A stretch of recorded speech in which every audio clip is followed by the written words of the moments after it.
All right, ladies and gents, this is Anthony Russo from hashtag BetheChange, wanting to do what is version number 2, our episode number 2 of Truth Will Set You Free Tuesday. This is an open forum for discussion. I would love for people to interact, tell me different concepts and things that they want to hear about in the comment box, and we'll start a conversation about it. I have a couple things that obviously I want to talk about. The first discussion we had went about 2.5 hours. I'm hoping this one is a little bit shorter. If people really want to engage and get in a conversation, I would love to do that as well. And I will send you a link to actually get involved and actually have the conversation with me. Jeff, I may just do that. So Jeff, I know you have a show. You have a great show that you always put on with a lot of great people and finding motivational things to talk about. So ultimately the idea tonight is to realize that in this given world we have right now, that there's a lot of people that have opinions that are different from our own. That is no doubt. There is no doubt about it. And they all have reasons for those opinions. And that's kind of where I left off on the conversation a month ago when we did this. We had a lot of followers because I put it on my personal page, but I want this to be on the BetheChange page so we can have that discussion. So the first thing I want to read something that I actually started with or led in with during another show we have on BetheChange yesterday, which was a movie show, and it's a little bit more fun, but it's all talking about the fact that we need to change our perspective on where people are coming from in their daily lives and realize that everybody is entitled to either be upset with people that are going out in public because it's endangering their health. We also have a complete freedom in this country to have a passion for wanting to go back to work, wanting to go back and feed their own families, and also realizing that there is an odd amount of restriction being put on us as human beings. You're allowed to have both viewpoints because A, we're Americans, most people watching this, and B, we are humans that all have our own story from the day we were born until the day we turn the age that we are. I'm 37 years old. There's 37 years of stories that have gone into who I am today and what has given me my freedom of thought.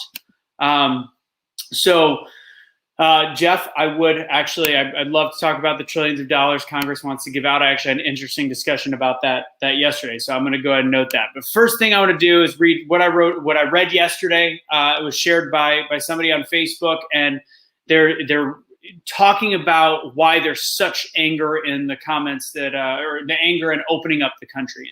And here it is. First off, we are not in the same boat. And that's how it all started, how the post started.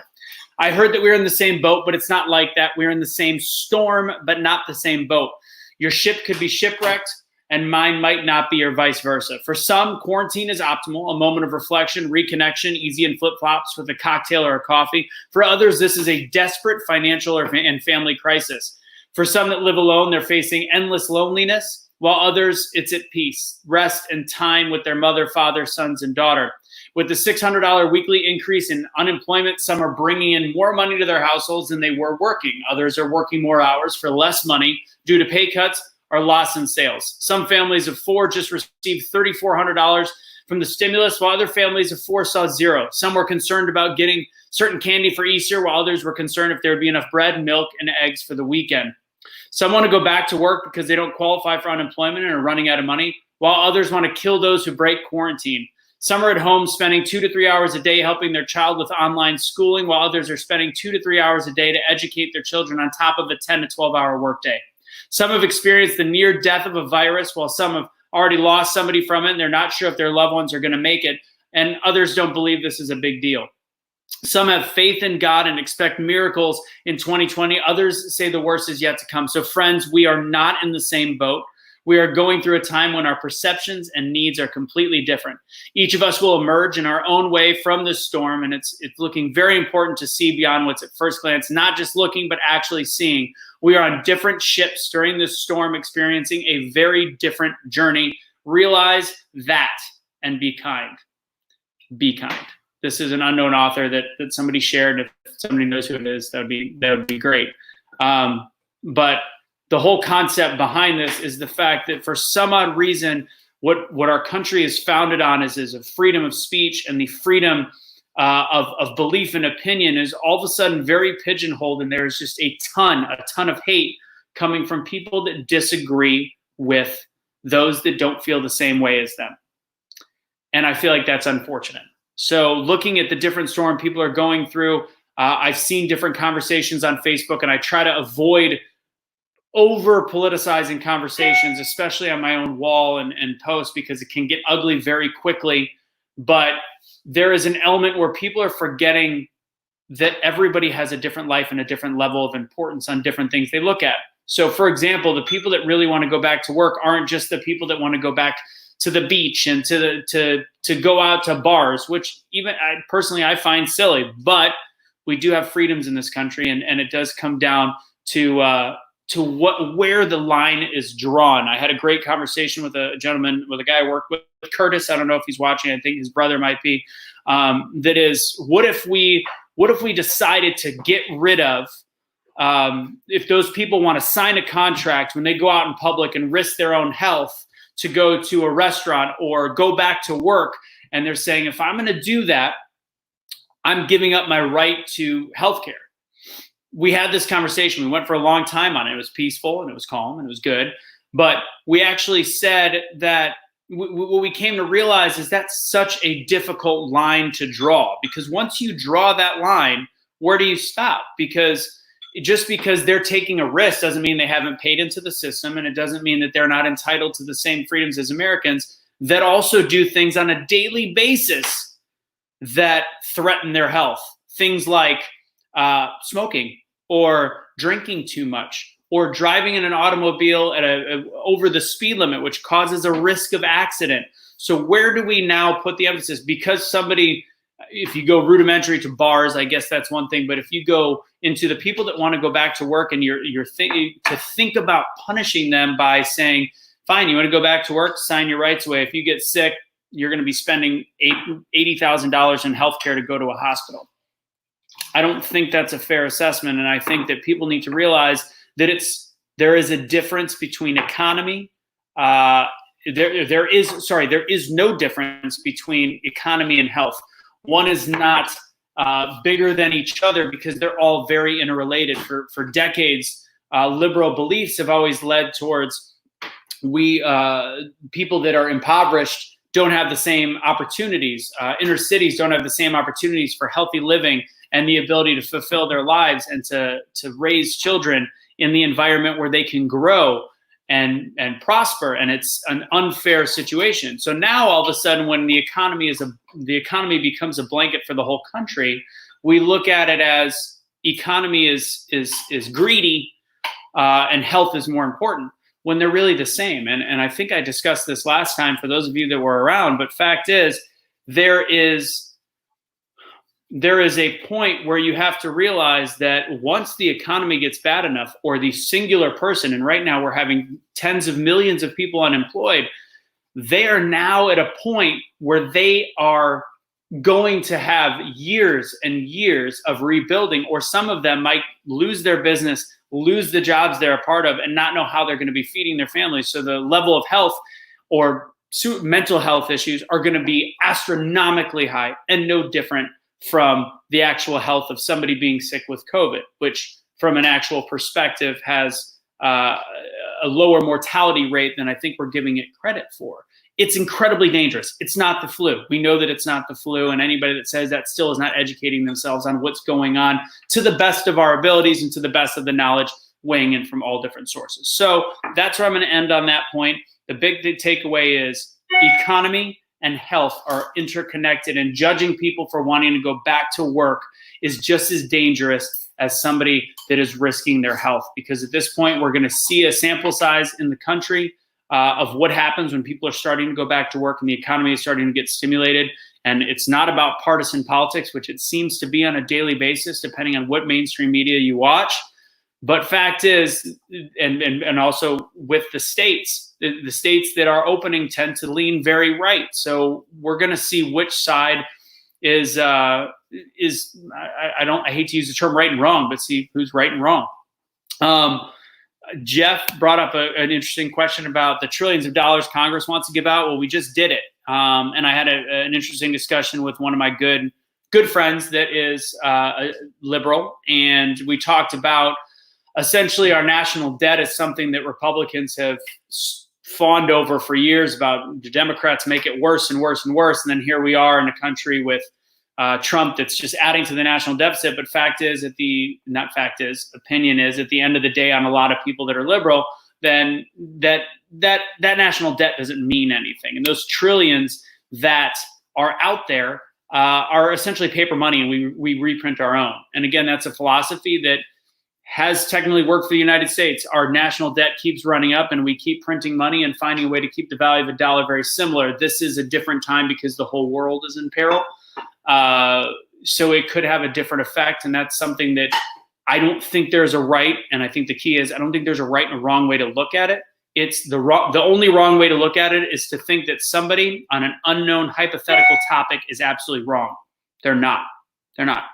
Jeff said that Josh Blackshire would debate me if Josh is watching, Jeff, or wants to watch. Tell me, and I'll shoot him a link, and we could try to bring him on, or he can have a comment or two, and we'll see it.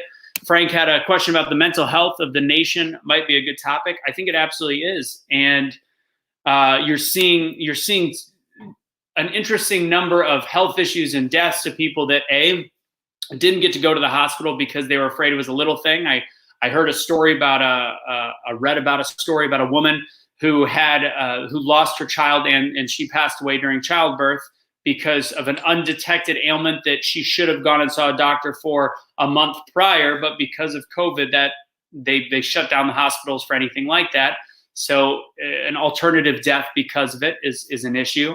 At the same time, you have you have an obvious uptick, and in common sense. I'm not going to say it's fact yet because it's too soon, but there's no way to tell me that financial restraint and not being able to take care of one's family, and also the depression of being alone, not getting to go out, or frustration of that bottled up, is not going to cause serious mental health issues in a country that already is full of them. So could suicide rates go up?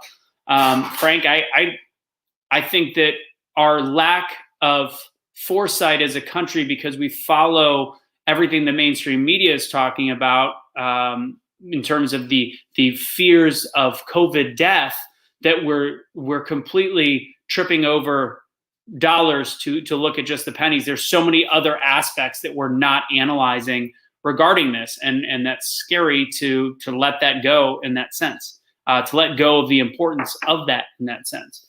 There's another really good question that I wanted to talk about. I don't know if anybody follows Barstool Sports, but there was Dave Portnoy, the founder of it, had a profanity-laced 4 minutes that I found brilliant, because he talked about what the hell is going on. And Richard, I'll get back to you. I believe it's tell people to be social but physically distant. Agreed. And now I want to get actually to another statement on that, kind of spinning around that, Richard. So his whole commentary was based off of, all of a sudden we continue to change the goalposts, and we continue to change what our direction is based on things that are not being properly explained to the American public or even the world. The initial intention of shutting down the country was in order for our hospitals and our medical professionals to be able to catch up and, quote unquote, flatten the curve. So now that we have flattened the curve, which we have, mathematically it's flattened, and there's only been very, very small instances, like parts of New York, I believe parts of Denver, Seattle in the very beginning, that could not withstand the influx of patients. But now we're operating where hospitals are operating at a loss. They don't have enough patients for the doctor or for all the nurses to continue to keep their jobs. So there's not enough funding. So ultimately our feet are underneath us at this point. We've done what was asked as Americans and as people, was to actually get control of this virus, so that we now have the ability for, if ventilators are needed, which we're learning they can be more dangerous than good. But for certain patients, they're important. We have enough hospital beds. We're not in any risk of losing that. So why all of a sudden, when that was the goal, is it no longer the goal? I don't understand. Frank, if you know any, you can come on. I know that you're a doctor. Well, oh yeah, okay, yeah. There is more we need. There is more specialists that would need to debate these topics. But based on Frank, I read just enough to make sure that I'm educated on the subjects that I talk about. I am not an expert in any of them, but at the same time, I think there's enough information out there that if you cut out the denominators that are far on each end, you'll see things or be able to comment on things with an educated background. So with that said, we did everything that was told of us that was important, and now we've changed the goalposts, and now we are not allowed. A lot of people are saying, including Fauci, we're not allowed to go out in public unless there's a cure, unless there's a what's it called? Not a virus, but a shot. Vaccine. I knew it started with a V. Thank you very much. So unless there's a vaccine, we can't go out in public. And I'm going to say something about vaccines. I'm not anti-vax by any means, but I do believe in the fact that it would be a rushed vaccine. I think the percentage is not huge, but big enough where it'll make an impact that will not take the vaccine. I'll be honest. I don't think I would take a vaccine rushed out. And even if it wasn't, there's something fishy about this one that is purely my opinion. Thanks, Henry. Purely my opinion. Something just doesn't feel right about the whole situation that we're going through, including the censorship that is on anybody that disagrees with the one path that certain medical professionals that are put in power believe in, because I've heard a lot of medical practitioners be completely silenced and to the point where it's considered censorship to a level on social media. At the very start, Philip, they did talk about a phased opening. They talked about finding what sense that made after we flattened the curve, and then that's what we're doing. And then all of a sudden, a lot of the more left politicians are lambasting that, and I don't understand why things have changed, because again, at the end of the day, I don't know what world we can sit around in and not find a way to start going back to work without such an economic collapse, and the people that were barely paying for their families, and we're quickly learning how much of our country is paycheck to paycheck. I don't understand how it's sustainable. And to go all the way back to Jeff's comment about the trillions of dollars Congress wants to give out, we did it already. We're already seeing the negative ramifications. The conversation I had with my friend Matt yesterday was about the fact, was $600 too much per week? Because now we're having people that weren't even making that in the first place that are refusing to go back to work, because there's that sense that, why would I go back to work if I'm making the exact same amount of money? But then if you force businesses to open back up, then they technically have to go back to work. There's this super weird catch-22 going on right now that is that's really hard to explain in this country. Brian, exactly. Brian, yeah. That was the initial intention, Brian, and I don't understand how that changed. And that's again what Dave Portnoy said. He's like, when did this all of a sudden become a let's stay inside the next 18 months? It doesn't make any damn sense. It just doesn't. And Richard brings up a point, and I will say my mom is definitely a little bit more on the what are the purposes of vaccines, and as a natural practitioner, she doesn't agree with them as much or at all. But there's a huge element to those people that are anti-vax that trace back a lot of our vaccinations when they started working also to improved hygiene in the early 1900s. Now, I want to believe that there is an importance on a lot of the vaccines we take. Granted, in the 1970s, as kids, I was born in the 80s. They took, I believe, something in the neighborhood. I remember the graphic. It was like 20 different shots. 20 different total vaccines, and now it's coming out over 100, including all the different doses. And you start to wonder, why is that important? So key is also hygiene. We forgot about washing our hands, and all of a sudden we're doing that again. I want to go back to somebody's comment about staying distant for mental health. Where was that? I don't remember where. I don't see where he put it. I think it was Frank. Let's see. And there's also these thoughts. And honestly, like, does the thought cross my head that there is something crazy about this? Absolutely. And there's people that put stuff like this on their Facebook page and they get destroyed by their friends for having a belief. There is common sense to that philosophy. It's not all kooky. It's not all crazy. And the censorship, the more things like that are censored, the scarier the thought process is for me. Because if all of a sudden I've seen left-wing, and I want to specify to a lot of people on here, I was a Democrat my whole life, liberal my whole life, went to art school, I was progressive. And then as I owned my own business and I started changing my mind based on the research and my personal, it doesn't make me right, but based on my personal experiences, I became a conservative because it fit what my belief system had become and how I had educated myself. That doesn't mean somebody that has a different opinion is less educated, unless they can't answer the questions of why they feel a certain way, except for just preaching rhetoric from television.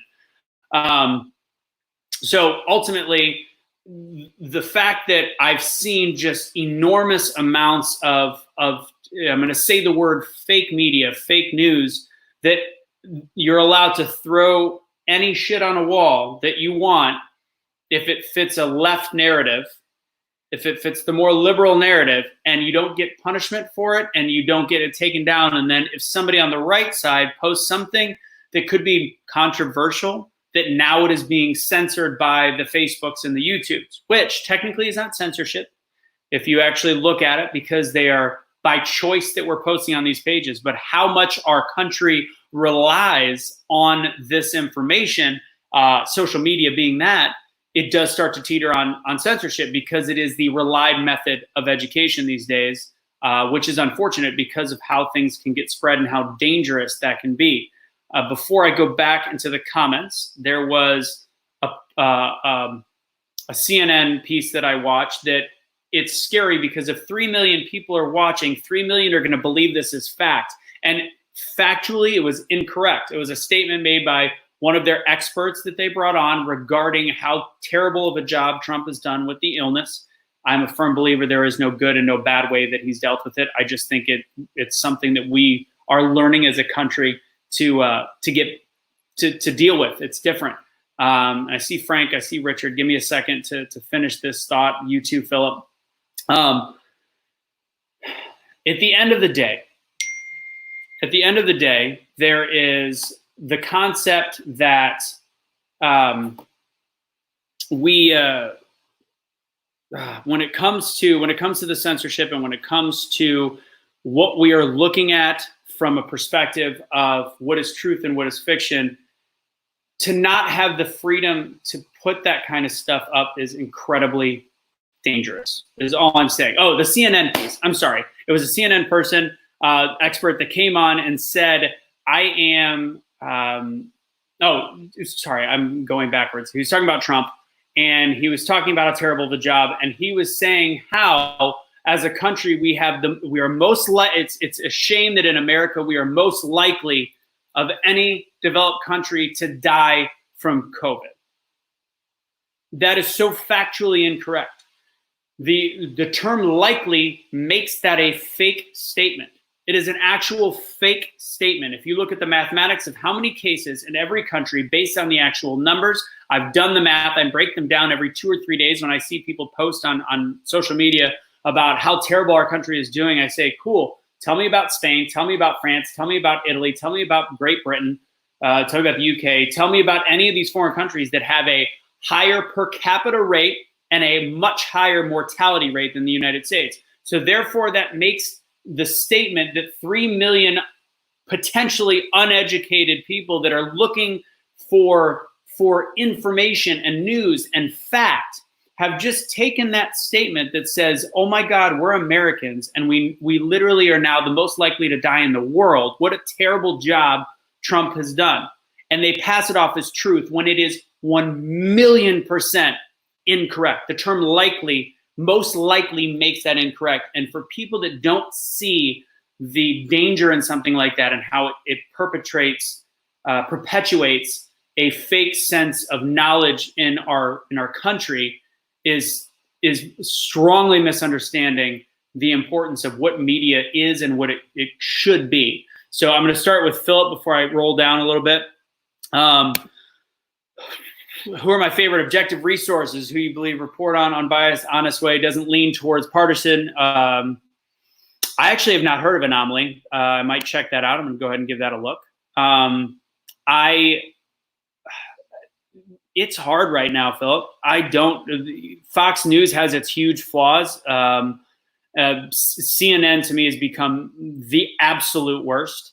They did post a piece the other day about, which I was shocked it was on there. It was the discussion of how Black populations have been faced with more issues than the rest. However, they had a person from a Black community talking about how the communities weren't helping themselves. They were still having block parties. They were still doing things in the heat of the moment and all these, and just not caring about the illness. So CNN has had a couple posts that were surprisingly non-biased and non-partisan, but for the most part, it's been absolutely terrible. Fox News, right after my last piece like this, had a thing the next day saying, "Oh my God, look, we're down to 60,000 or a projected 60,000 cases. We overreacted."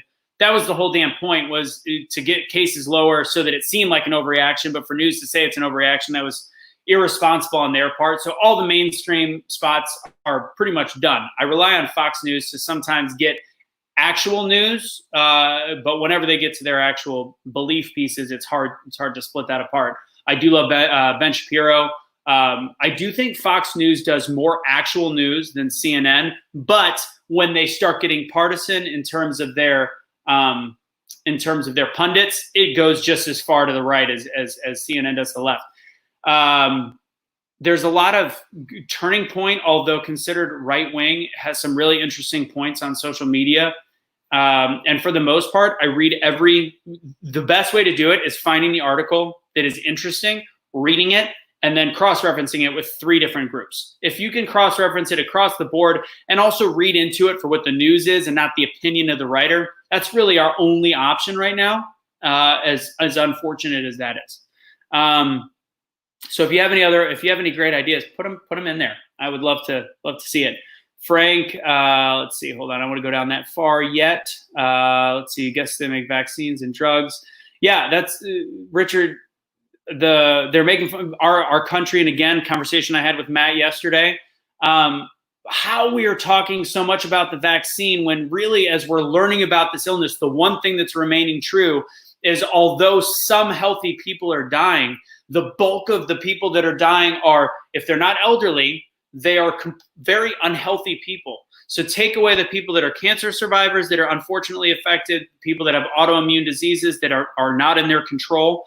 There is a large group of younger people that are completely in control of their health. And we're not talking as a country about the importance of well-being. We've talked about people staying home. We're drinking all the time now. We're doing all these different things. And there's not programs, educations from our country going, wow, what did we learn from this illness? That we don't take care of ourselves as a country. Not that we already didn't know that, but there's a lot of obese people. There's a lot of people that still smoke cigarettes. There's still a lot of people that vape. There's people that do all these terrible things to their body, and they're the most susceptible by a drastic percentage, factually. And we're not talking about the importance of natural health and natural well-being. We're talking about how much on the back end Big Pharma can work on finding a way to heal the people that actually feel better in the end, or that get sick in the end. It doesn't make any sense, and that's all bowl of wax or bowl of issues that our healthcare has. So Richard, yes, agreed. Frank, let's see, what do you say here? We need to get back and place control of their own lives. Again, I think a rebellion is a situation. This is where you said that. Distant physically, there's a loss of spirit too, and people are starting to lose that. And I noticed in the beginning, people were reconnecting on Zoom, and there's still people that are doing that. I'm having great LinkedIn meetings and meeting people that are phenomenal humans that all think different ways and whatever it might be. But at the same time, we are somehow, it's getting long. It's getting long in the tooth for humans. 2 months doing this is different. I had the first human hug and interaction that I had had in 2 months outside of my mother and my girlfriend, and it was awkward. It felt weird. And I'm an extrovert, so I can't imagine the introverts of this world like slowly easing their way back into society. There is a version of control that's been given to them. Let's see. Heckman's got a long one. Problems at this was to lower the curve, get hospitals ready. Exactly. His girlfriend's a nurse. They're ready. That's the element of confusion. We've done everything needed to get this. Without the idea of herd immunity or getting back out there, there is no end in sight to this, which I don't think is an answer in any way, shape, or form, personally, as well as I know a lot of other people think this as well. And this is the part where I'm going to talk about the questionable amount of COVID deaths. I'm not bringing up any exact facts because there is none. I don't think the 80,000 plus number is a fact either. I don't think it can be. There's a lot of instances that I've found, and I know my friend Curtis knows somebody that thinks that the numbers are underinflated. But from my direct experience, aside from that one conversation, I have 4 specific stories that are 1 degree of separation out of my circle where a relative, a loved one, or a patient passed away of something that was completely, most likely, it was unrelated to COVID. A heart attack, one was brain induced, and one was, I think 2 were heart attack and 1 was stroke. Fact is, the last one I talked about, which was one of the first deaths in a state that I have some ties to, I had 2 people tell me the story. The gentleman was older, overweight, didn't take care of himself, and had a heart condition since 2007.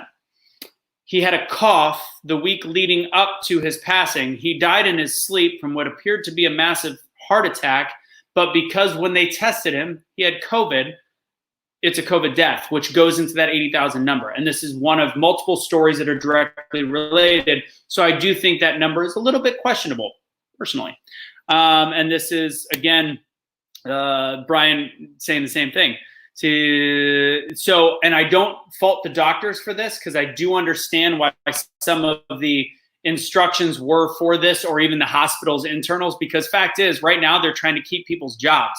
And if keeping people's jobs relies on the federal funding for COVID patients to go through a hospital, I'm not faulting the hospitals or the doctors in any way, shape, or form. I'm just saying the numbers are questionable. It's nobody's fault except for the whole issue of it essentially just means that there is a lot of non-truths going on out there. So yeah, freedom of choice is key. Realize it's a piece of the population that can say that elderly and obese people can't go out, but it is their choice. We can't tell certain people to not go out, but we can give guidelines, recommendations, and let people have the risk. We're human beings that have free will. Say, here's the risk. Here's my suggestion. If you want to go out, because if it's safe for a lot of people, the high percentage of people, I personally don't find it selfish for them to go out and to have that kind of to keep it keeps the economy going, keeps them at work, keeps their livelihood, their mind in place. It allows them some freedoms that they are allowed to make that decision, and still the elderly and the obese and the unhealthy can make the decisions on their own if they want to quarantine themselves, and maybe create funding for unfortunately those people. I wouldn't love that, because I've always said, if you don't take care of yourself, I'm already paying for your health insurance as you get older, as is. Let's see. Hi, Nina. A lot of people coming in. Philip, you are very correct. I saw a Bill Maher piece, and and I have some personal friends that are very that have been left-wing for a long time that are going, something is just wrong right now, and they're becoming more centered. I'm not wanting them to be conservative for any reason. I want them to start thinking for themselves and understanding that when speaking points, I can hear when people's speaking points are that of mainstream media, because it's a exact rhetoric over and over again. It's very common when people don't like Donald Trump. I mean, I get it. He's an asshole. Like there's no way to not take that from his speeches and his statements. But then I kind of fall on the sword and say, well, he's kind of my asshole. And I don't disagree with a lot of things that he's done. And the people that hate him for a specific reason, their talking points are straight out of the manual from the MSNBCs, the CNNs, or the articles on Vice, or the articles on all these left wings, without any real facts. It's literally just spewing the opinions of why other people don't like him. And then I had the conversation, and I had a conversation today on Facebook. I got a little more political than I typically would in preparation for this, but I made a comment that was very fact-based in reply to somebody, and it had no hate, nothing in it, and their only thing was to laugh at it. And somebody said in a comedy routine a couple days ago, you want to fight with somebody politically when all they can do is laugh at you. Case in point. Let's see if I skipped anything. Let me know. I'm going down the line right now. Let's see, Philip, I'm going to go ahead and save that. I don't know what it is per se, so I'm going to go ahead and watch that later, see what it is. What's this one? Let's see. Up-to-date medical journal website is also great. The inflammation that occurs with COVID is causing secondary deaths for chronically ill. So you don't believe they're inflated, but believing in choice. Totally fair, 100% fair thought process. So, another interesting fact. Again, everybody's got their own points, and it doesn't make anybody else's wrong, but for them to have a certain belief system, clearly they have a reason to have it. So there's somebody that would say to Nina right now that to me is the issues behind everything going on is they'll go, oh, well, that's insensitive that you're just worried about your boyfriend's 600 employees. There's, people dying all over the country and all over the world. Yes. But her exact experiences leaves there to be a question of exactly what's going on. We're questioning things. That's part of being a human, is questioning the norm and questioning what's being told to us if we feel like it could be a little fishy. And as we all know, everything happening politically is a little bit above our pay grade, especially when it comes down to big pharma, when it comes down to politics, when it comes down to the way the country is run. Let's see, Philip, thoughts on Alan Dershowitz's comment regarding the people, no constitutional right to refuse a vax. Yeah.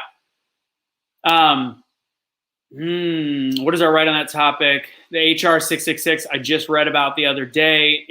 To me, this is why I question it more. I know that you and I have had some very brief discussions. It's the idea of forced anything is not part of being part of American rights. We haven't chosen to protect ourselves over things like smoking and driving, and we issue tickets and little things like that, whereas there is countries that have talked about imposing jail to those that don't get vaccinated when it comes out. There's some real questionable things that part of that HR 666, if I remember it correctly, I kind of want to look it up. I remember it had something to do with, I'm going to look it up while we're on the fly here, HR 66, oops, wrong one. HR 666. And then I do want to show something that started a discussion / argument between some of my friends on Instagram just by doing a very simple post. And everybody that I ended up discussing it with, except for one, had a very peaceful way to look at it. But let's see, HR 666 is authorize the Secretary of Health and Human Services to award grants to eligible entities to conduct diagnostic testing for COVID-19 related activities such as contact tracing through mobile health units and necessary individuals' residences and for purposes. So essentially, the long story short, from what I remember of the rest of the bill that I read, is essentially it's allowing people to go in your homes. It's allowing people to force test. Forced testing and forced vaccination to me are two different things, and I'd like to see more how they'd roll it out before I think it is completely of the devil and a terrible thing. I'm not a big fan of Bill Gates. People that know me know that. I do think it is incredibly sketchy how he's left his business and done it for philanthropic reasons, and at the same time put himself in a perfect position for this pandemic. All right, so question everything. Exactly. Frank's a doctor. He knows. Question it. If you have and don't judge people for having questions. Even the I can't say the words because apparently they get taken down if you even say the words. The people that have the 5 thing and belief system, there is a version of evidence that could make that make sense. So let them investigate more, and to not think that there's big money behind the sides that say no to it, it's questionable. Like, just let people post, as long as they're not as long as there's no lies, which the media lies are vastly different than the people that are exploring notions, why not let them do that? I want to post let's post this graphic real quick. Let's see, this was, I don't know if you can see it on here. I posted this on my Instagram. See if you can see it a little bit better. There, waiting their turn at Home Depot. Tell me again why we can't vote at the polls. So all I said was, I mean, it's a valid question because to me it is. So if you look at the cases in Wisconsin when they forced voting, which was, I was curious on how that was going to play out. I think they've attributed 7 cases to a whole state of voting. 7 cases. Most likely 0 deaths based on the percentages. So 7 people got sick, which I'm sure during voting season in the past, people get the flu all the damn time from other things and they weren't even cleaned and whatever it might be. So it brings up an interesting point. I've simply put that. And I got lambasted by a couple people and then I got into a good conversation. One was not a good conversation, and it boggled my mind that the parallels that drew. And I will see other people's posts that can literally just put something. And again, you're totally free to dislike Donald Trump, even just by, if you don't like looking at him and you don't like him, great, cool. You're free to do that. You're an American citizen. You're a person. You're allowed to do that. But when somebody puts on social media something that's completely wrong and says, Donald Trump killed 80,000 people. He might as well be the creator of the modern day Holocaust. He's no different than Hitler. People pile onto that statement and support. They go, you couldn't be more right. That's phenomenal. You're right. He's a terrible human. How he ever got elected? Well, technically 49% of the country elected him. That's actually the answer of how that happened. So you've got people that will pile on positivity on a comment about somebody thinking that this is equivalent to the Holocaust and almost saying that Donald Trump killed all these people. Yet I post something as simple as this on my social media that's saying, waiting for their turn at Home Depot, tell me again why we can't vote at polls. So these people had a freedom of choice to go to Home Depot. For some odd reason, the one true argument that I had was based on the fact that I'm insinuating fake news out of that post, which I'm saying that those are the people that also don't want to vote. I don't think that says that in any way, shape, or form. It's just saying if we're allowing people to do this, to buy stuff to build their homes, fix their garage, fix their toilet, how is that showing that we can't find a safe method of voting? Now, there's the why do Republicans like voting in person more than Democrats? There's Republicans have their conspiracy theories that Democrats will find fake voters and mine people and have illegal aliens voting, whatever it might be. And then the Democrats, for some odd reason, just vote more. The more people that are able to vote at home vote more Democratic. Republicans can say, well, we like them to come out because Democrats are lazier. I don't know. I don't know the actual reason behind why one side likes more than the other.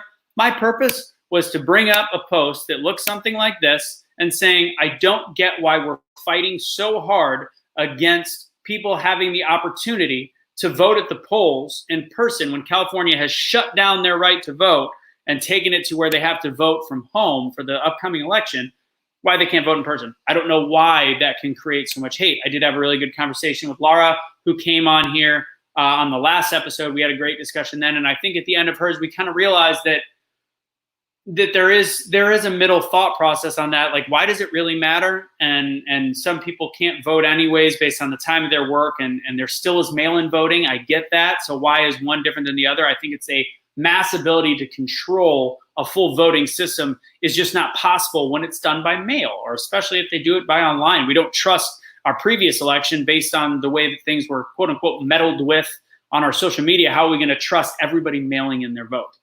Again, I don't understand how this has an issue compared to people talking about this being the Holocaust. It just doesn't make sense to me. So that was point number, I think, 3 of the day. Let's see, point 4 of the day, actually. We'll get to censorship before I end it. I want to look at any other comments. Louis, haven't seen you in a long time. Saw your post today, and I thought you might be a good fit for this. I didn't get to bring anybody on, but if anybody does want to come on for a discussion before we wrap, let me know in the comment box, and I will shoot you a direct message if I have your put your Facebook link in there, and I'll message you the link. Let's see. People do look to fight, and I don't know why. And I think that's part of the passion. I had a discussion of why Be the Change meant so much to me today, and it's the concept of I really think that I no matter what my political belief is, I have the need to want to bring people together and realize that we all have our own thought processes. And most of my conversations, when they are with somebody that has opposing thoughts, lean towards the fact that in the end, we still can be friends. And I think that's been lost a lot. Today, I just saw a news article, and I can't wait to see this. One of the big sticking points for Republicans has been the woman that was Roe versus Wade that came out. She was the I guess the pioneer of pro-choice, and then she came out later in life as pro-life and said that she was wrong and all these different things. Supposedly, there's a documentary coming out next week that she was paid by anti-abortion actors. She was paid a couple years before she passed away and was told to switch. And she collected the check. And in this documentary that she knew would be out posthumously, that she was in fact really more pro-choice, but she wasn't going to turn down the money. So the lesson I learned from that is, and I'll be honest, I have a personal belief about abortion that I do lean on the pro-choice to non-ridiculous standards. Like I don't think there should be abortions at 8 months, but I do think there's mistakes in life. There's rape. There's different things that are horrible. But at the same token, it does show that people follow money, and no matter what level they are at. So the story that has been a narrative for the conservative side is probably going to be proven to have been bullshit this whole time. So again, always question, always continue to realize that as much as something seems like truth, it may not actually be truth.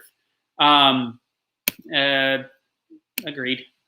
Let's see what else we got. Public servants, Brian, get copies of your elected servants, officials, filing affidavits, notice of deprivation rights. I know, Brian, I've followed some of your posts, Brian, and I don't have anything negative to say about them. I think that they're definitely bordering on the out there, but you have facts and reasons why you feel a certain way. So I educate myself by actually looking at your posts, and then I cross-reference a lot of the stuff that you say, and a lot of the stuff that you say can't be debunked.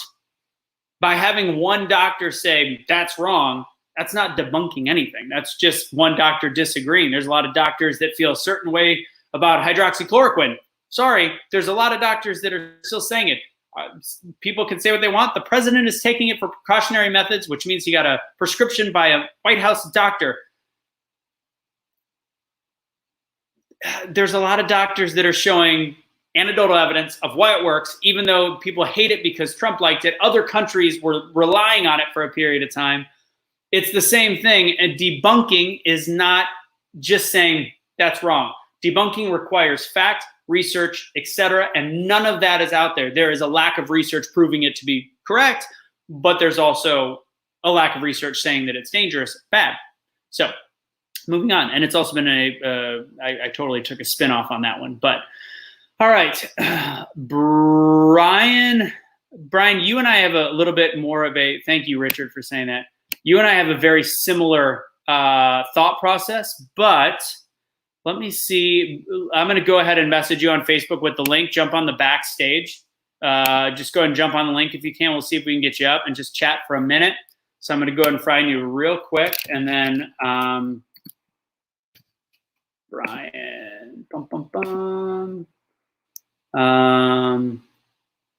sending you the link right now. Now I'm going to warn you.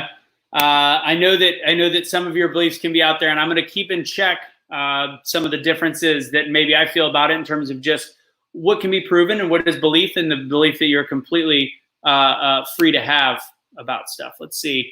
David lost a few friends because of his views. They can't accept his opinion, and they just realized that somehow people are choosing not to be friends. And honestly, I've chosen not to be friends with people over political discussions, not because we are different, but because they don't allow me to be different.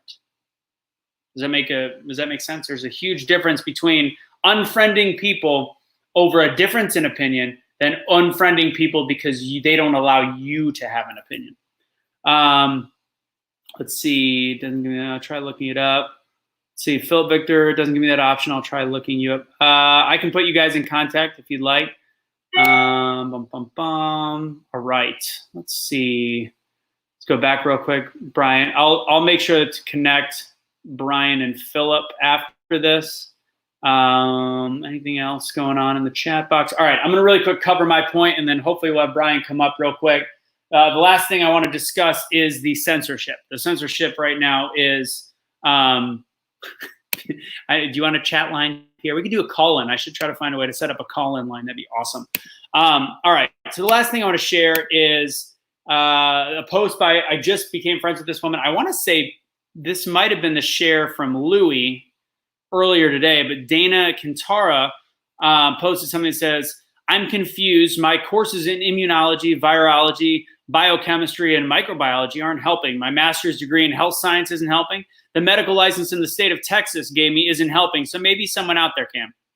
Am I the asymptomatic carrier, aka healthy person, going to infect you, or another asymptomatic carrier, aka healthy person? Or are you the asymptomatic carrier, healthy person, going to infect me, another asymptomatic carrier, aka healthy person? Or am I the asymptomatic carrier going to infect, aka healthy person, going to infect you, the symptomatic infectious sick person? Or are you the symptomatic infectious, aka sick person, going to infect me, asymptomatic carrier, aka healthy person? I could continue on this. What are we going to prevent everyone from contracting TB from the 13 million asymptomatic carriers in the US? Why wouldn't the government quarantine those that received the MMR vaccine, since we know it's live virus injection, to prevent the asymptomatic spread of measles, if that's the logic for COVID? And why are we not being mandated to strengthen our immune systems? Again, what I brought up earlier, did those stop working after I got my degree? I apologize for all the questions. It's just all these professors and all those courses and my free thinking common sense must have been wrong on how this works. I'm so confused. So to go back, I see Brian backstage right now.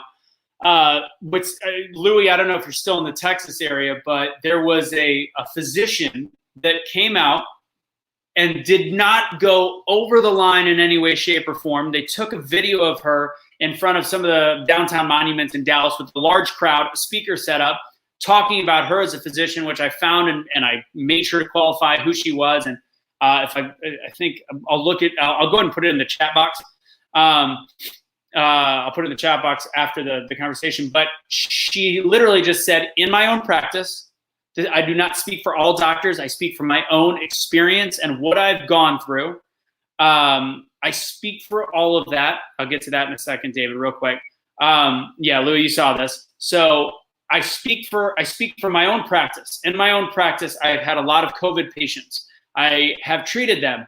When hydroxychloroquine was an option, I decided to give that a shot, and it worked. There was anecdotal evidence. There was a reason in my career, my practitioner, as a practitioner, that it was not going to pose harm to the patients I prescribed it for, and every single one of her patients recovered, some of which were even shorter than the average. She said nothing controversial except for her own personal experience, which is incredibly scary to think that that post was taken down on every media source there was, every social media source there was, Facebook, Instagram, YouTube. The only controversial bit that she said was she disagreed with how Fauci handled HIV and the fact that he is imposing different vaccination requirements and downplaying the help that hydroxychloroquine can have. She disagreed with it, and for that, her post was pulled from everywhere. How that is an inflammatory post is something that I encourage everybody to think about, and how scary that is, that the control that we are only able to get one side of education, that is the definition in my sense of being lied to right now, is only getting one piece of information and seeing my close friends that disagree with my beliefs only having the points that they see to formulate their opinion. If you didn't see that video in the first 24 hours, You don't have that basis. All you hear is me talking about it going, she probably said some bullshit that just doesn't fit. When in all reality, that is completely incorrect. It's difficult to bring up. All right, Brian, I see him back. I'm going to bring up and Philip talks about the Judy Mixovitz, or however you pronounce her name. Yeah, they took that down immediately as well. She's a little bit kooky for my role. Vitamin C right now, by the way, Philip, is like very, in terms of the high quality stuff, is very sold out online. My mom's a chiropractor, and she's able to get stuff like that, and it's literally back ordered. So some people out there are trying to take care of themselves. David Heckman, last thing I'll do before I bring Brian back up, or bring him on. I want to know more, and I want to see more. I think everything's a political game. I do think part of this, I think part of everything going on in the media scrutiny is playing a game on the fact that it is an election year. And I'm not saying that's a fact, but everything on the Obama, when I bring it up, people when I say, well, there's some issues with Flynn, it seems like the Department of Justice is completely corrupt.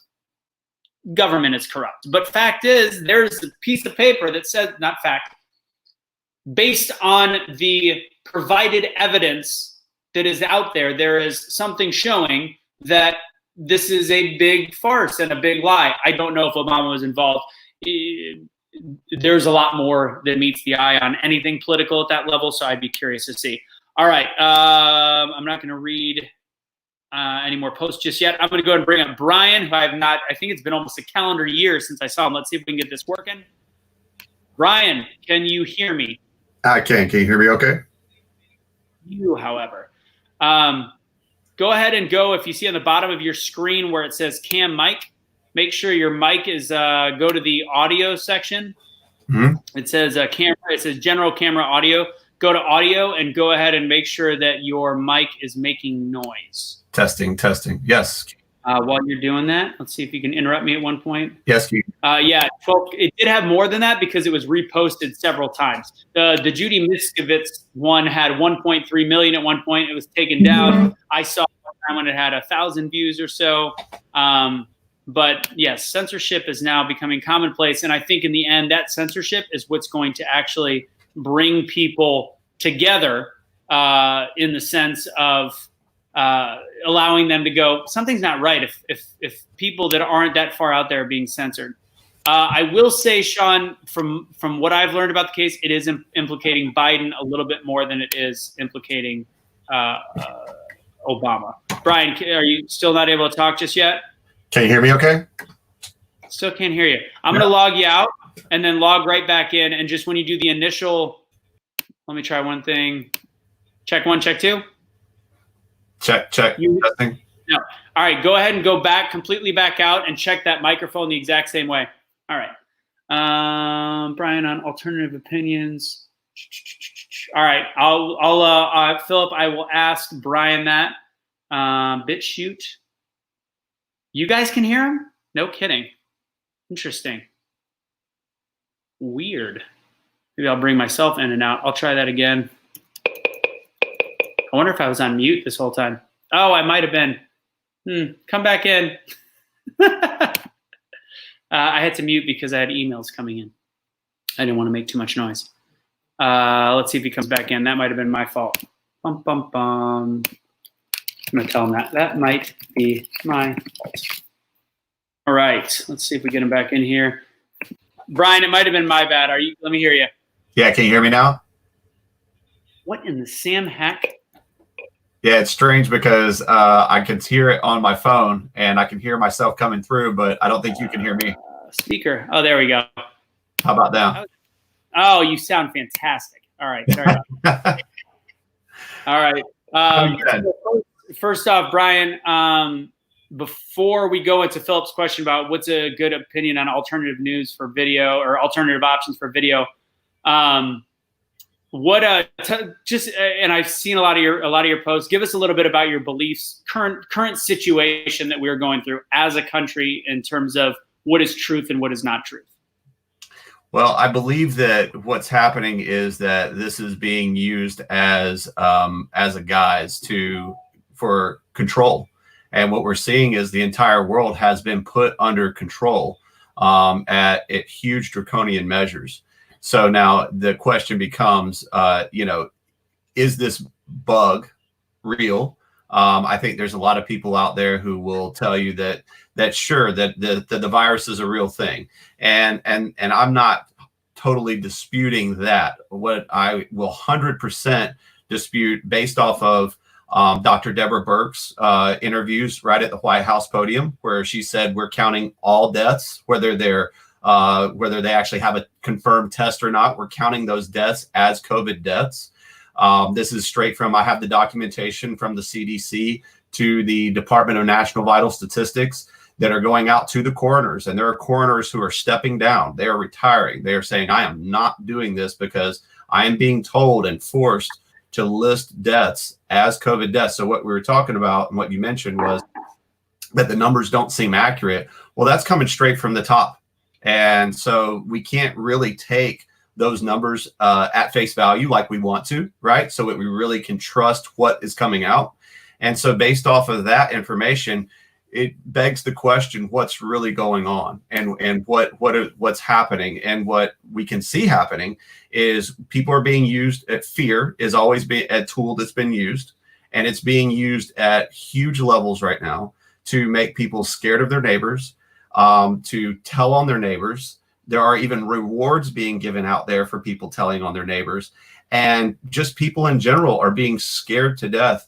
And it's not 100% accurate. And so there's things that are going on. Look at the measures. I mean, you have the mayor of LA telling people that they can go to the beach, but they can't walk on the dry sand, but they can play in the wet sand.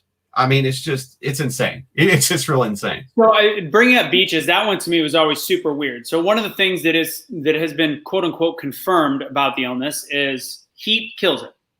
Yeah. One of the things that we closed down and continued to close down was beaches, which, as we're learning the importance of mental health and getting out, sunshine, salt water, all these different things. Vitamin D is huge for the body. If this is one of the elements that I get a complete shutdown, and once there's a reason to possibly open things up, how are beaches not the first thing? Because I think boating is different, because boating, you go out on water, people get drunk and they get too close to each other based on guidelines of what they say about social distancing. But on a beach, it's easy to police. Everybody's in the exact same spot where they know where everybody is spacing. And if you're with that group of people, and it's healthy, and the illness shouldn't be able to survive if it's 75, 80, 85 degrees in the sun, why was that ever closed? It doesn't, that is just an ultimate power move of control that it just doesn't make sense. No, there's not much of any of these control measures that make sense. I mean, when you look at it, so I've done a large part of my career in natural health. I've worked in the clinical environment. My partner is a chiropractor of over 20 years. So my wife is a nurse at a major hospital in our city. I have a ton of colleagues and friends who work at major hospitals, who are at high levels, and none of what's going on makes any sense. The rules about wearing masks, for one, okay? This makes no sense. If you look at the micron level of what these alleged viruses are the size of, and just a basic cloth mask, it's completely ineffective. It's like a 6-foot man walking through a 60-foot hole. The mask discussion has been such a odd debate from day one. Don't need masks. I think that was to catch up for the health professionals to get masks, and then all of a sudden they're like, you should all wear a mask. And then now all of a sudden, all the articles in the last couple of days, they're saying, yeah, you don't need the mask. Like there's the fact that things change so quickly means there is no right, there is no wrong. There is, what do you believe at that moment, and do what feels right to you as a person. Well, there's science, and that's the thing. People always say, but listen to the science. And I agree with that statement. I really do. And the thing is like I said, look at the micron levels of what even the N95 masks that have been touted as the mask to have, right? That the hospitals are using and that there were shortages of. Even those masks don't protect down to the micron levels of what these viruses are reported at. Right. So, I mean, you have Fauci Dr. Fauci, who I will personally, after the research that I've done, and there's other documentation I'll be glad to provide to you, that this man has done criminal acts that are being investigated right now in collusion with the CDC, funding through grants. The president even said that they've defunded grants that were going to the Wuhan clinic. So these people that are saying that we're touted as the experts are actually complicit in making some of these things even worse than they are. And they're coming up with these rules like social distancing, for instance. There's just as many as there are the people on the talking heads that are saying we should be doing all these things. There are just as many people that are saying this doesn't make any sense as far it's scientifically. And there's no evidence-based empirical evidence to improve that any of these measures are actually working. Contrary to that, you have number of doctors who have come out publicly, personal ones that I'm close to, that are saying that the major thing is immune function. You want your immune system to function, and to get out there and have that immune function, you need to be exposed. Your body needs that. Well, we're talking about how weakening we are of our own immune systems by staying in this much. We are the things that we do on a daily basis, where we're not always washing our hands or we're getting germs. We're weakening our systems on a daily basis. So now we go back out, screw COVID. We're all of a sudden going to be more susceptible to things like the common cold and basic bacteria that we all of a sudden for the last 2 months have not had around us. Michelle, I want to say, she said something about leftism that I said leftism is a mental health disorder. That is a speaking point of the far right. I do not feel that way in any shape or form. That would go against everything that I speak of in terms of everybody's allowed to have their own beliefs. So I do not believe leftism is a mental health disorder. I believe as though I have some points that I strongly disagree with leftist beliefs. The thing that I will say is a mental health disorder is when people do not allow an educated person to have their set of beliefs that are rooted in the facts that they've researched and the facts that they have deemed to be true. Like Brian, you just mentioned the stuff about Fauci. I've read everything. I've read most of the things there is to say negative about Fauci, and it makes me think that that's a possibility. I also don't know. I'm at a point where it's very difficult to know what to believe. I have my information that I can speak on if somebody's talking about why Fauci is dangerous to the country, what he did with HIV, what he's doing currently, who he's invested in, and who he's partnered with. I get it. Do I lean that that's the way I believe? Yeah, but am I sure? No, there is nothing to be fully sure about except for the beliefs that we have, and to feel one way is more probable than the other. To say somebody's completely wrong is impossible. Let's see. Oh, I guess Brian, did you say that in the post? I did say that, and it was okay. It's a joke, and that we throw around and stuff like that. And of course, do I believe that it's an absolute mental disorder? No, it's a snide joke. I will admit that. However, I do agree with exactly what you just said, though. There are so many that seem. I mean, you alluded to this earlier. You said you were a liberal, a Democrat for many years. Through your experiences and your own with your business, you realize that it just didn't fit for you, right? And the thing is that I admire that a lot, because when people, you had your experiences fit where you feel you're at right now with your views and your beliefs, right? And the thing is I agree with what you said about people being able to express their views, being able to express their beliefs. And what we see quite often coming from the left is that if you have a belief that is different from theirs, you are now every xenophobe, misogynist, racist. I mean, the list goes on and on and on of the things you get called just because you have a different educated viewpoint from them. So I'm gonna go against the grain on this one for me. And Michelle's bringing up a very valid point, and she's upset about the comment. She deals with mental health issues. So this is one thing that I get it. So hold on, I go against.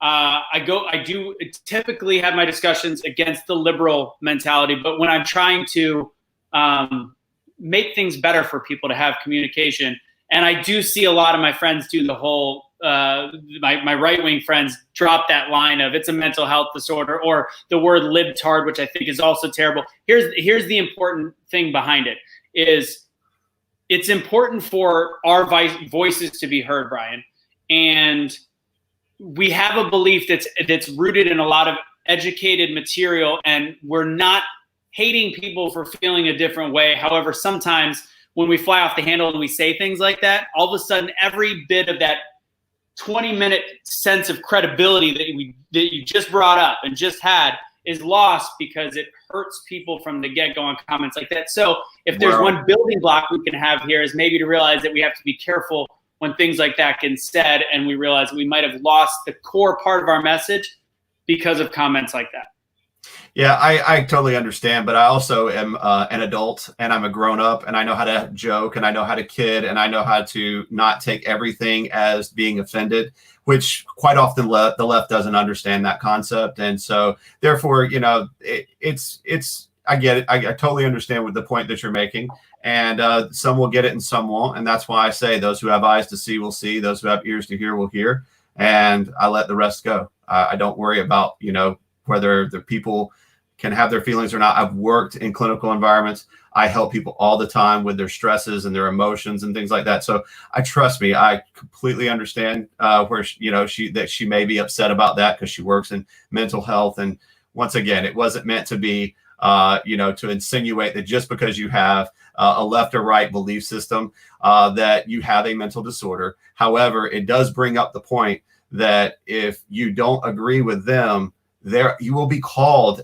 racist, you will be called misogynistic, you will be called all these horrible things, and that limits what you're talking about. That limits discussion, that limits debate, it limits healthy conversation, 100%. because you can't just stay on topic and on point, which is, you know, and I believe in, you know, more so about all the things that are going on with COVID and in light of what we're dealing with. You know, I really truly believe in freedom. That's the biggest thing. You've got that flag flying in the background here, right? And that is what it's really about. It's about freedom. It's about the freedom to conduct yourself, your business, your life, your pursuit of happiness and enjoyment and liberty. And the thing is these things are being shut down left and right. They're being taken down. And I truly, you know, I really don't want to be divisive. It was meant as a joke. What I'm really all about actually is uniting people. Is saying there is no right versus left. There is no black versus white. There is no man versus female. What there is there's an us versus them. There is we the people, and there are tyrants. And that's where we really have to get these terminologies back into our vocabulary, I believe, because we are being oppressed at a level to which no one, if you talk to anyone that's our parents' age or a little bit older, they will all say, we've never seen anything like this before. Going all the way back to when I talked to my great grandmother about the Great Depression and her living through that. And I can't imagine what some of these people would think and believe. And, you know, I made some comments earlier that were talking about alluding to what steps can we actually take, you know, to actually hold our public servants accountable. And those are the type things that I really think are more important than even all this COVID stuff, because, you know, the numbers aren't there as far as to tell us what these draconian measures to take place. So now it becomes the question of what can we do? And the pen is mightier than the sword. I don't want to see bloodshed. I don't want to see revolution. I don't want to see civil war. I don't want to see that. I have 2 sons. I don't want it to come to that. But I can tell you, if these things keep going, there are plenty of other people that don't have a problem with that.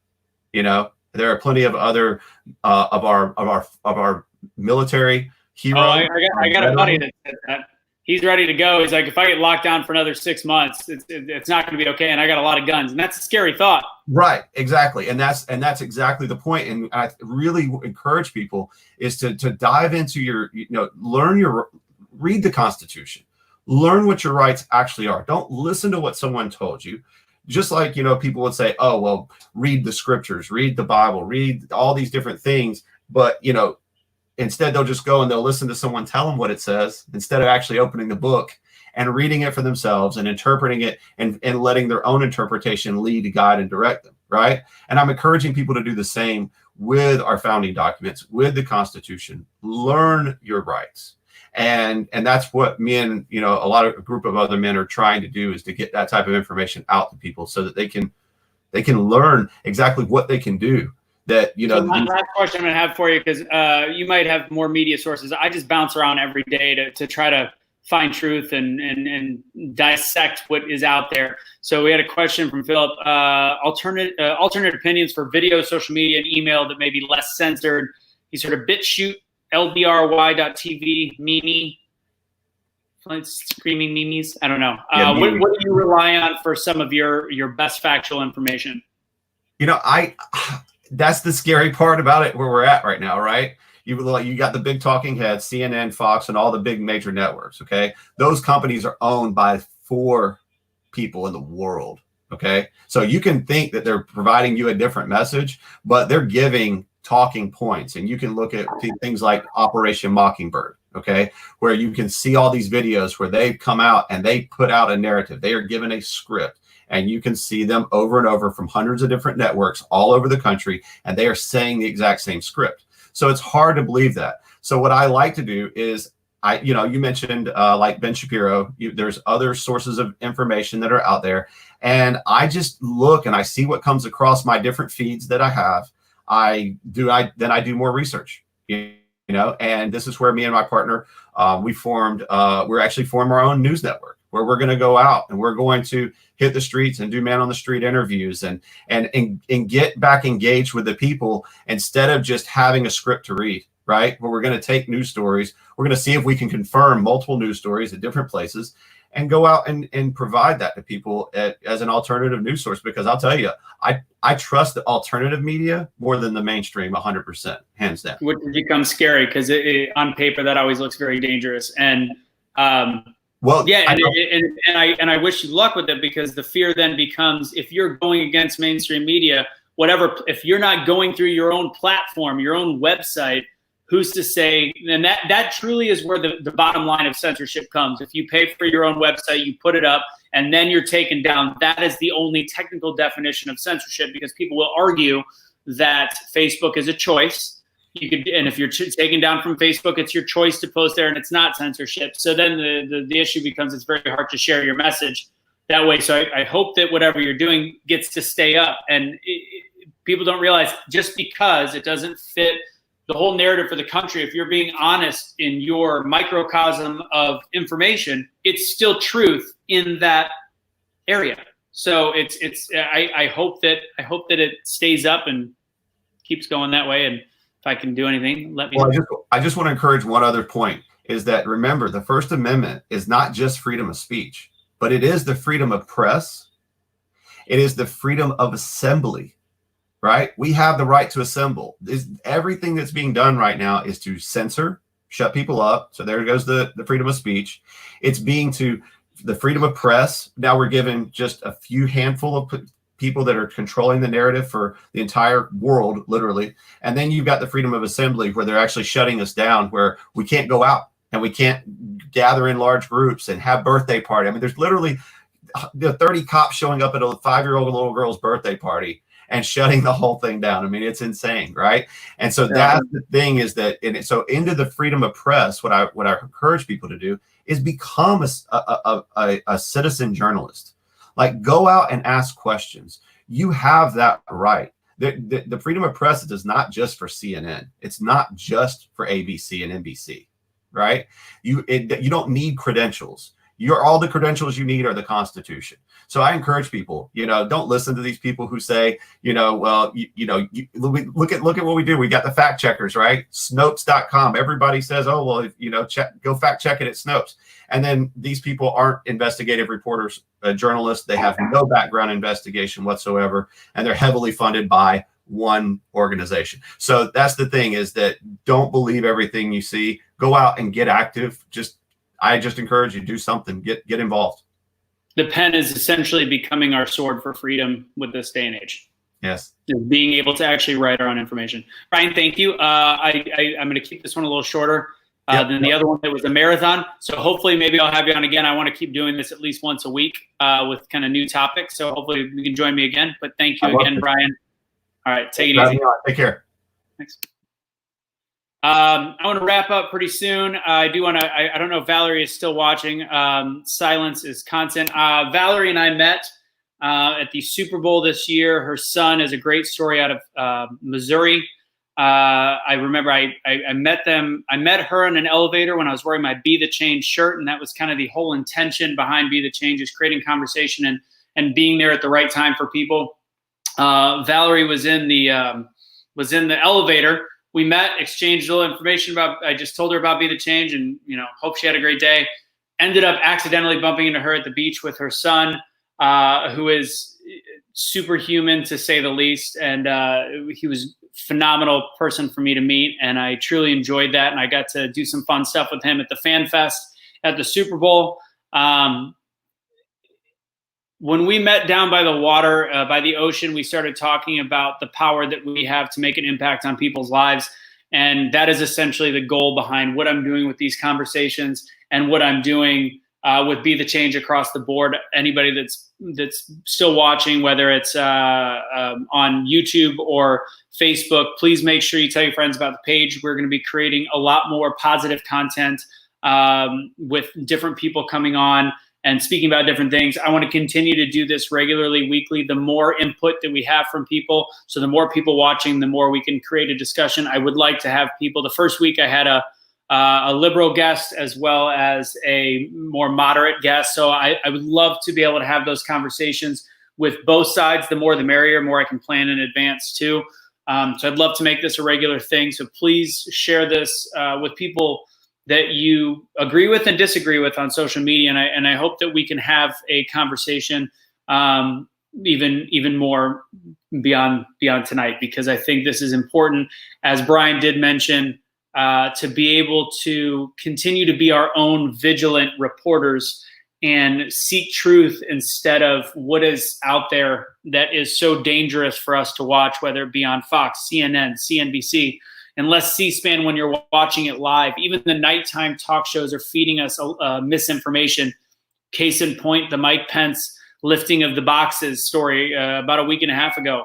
That's just horrible to think that even the apologies are weak in that sense, that they don't realize the danger that anybody that has a platform of 1 million+ viewers, the danger they have when they spread one fact that is incorrect, and how that snowballs into a population that only watches sound bites and mini segments into thinking that certain people are bad and certain people are good. Take responsibility in the world around you. Be kind to the people around you. Valerie, thank you for joining us. If I missed any questions, I apologize. I tried doing the best I could. Today was a little bit, since it wasn't on my personal page, we had some better conversations in terms of my ability to stay with it, because the other one I had about 40 people watching at every given point. It was a little harder because it was my personal page. Philip, last thing, with what is at stake, some of the conspiracies that are actually coming to fruition, it would be a lot more important to preset things respectfully and professionally, so as to get the message across to non-believers versus presenting things exactly the way you want to. There need be no pride or sarcasm in this already divisive time if we are truly trying to keep our eye on the prize. Could not agree better. That's a great way to end. And I will wrap it up there. Pierre, thanks for joining. Yin and Yang, by the way, my watch that I recently received is Wabi Sabi themed, which is we are always imperfect, and we're constantly trying to improve ourselves and find the next version of ourselves. So the whole theme resonated with me, resonates with politics, resonates here. And be present, be peaceful, be kind. And yeah, if you're starting to get depressed, turn off the news. Get away from that crap. Thank you guys for joining. I appreciate your time. And until next time, let's hope to do this again next Tuesday. Be the change you wish to see in the world. Thank you, guys.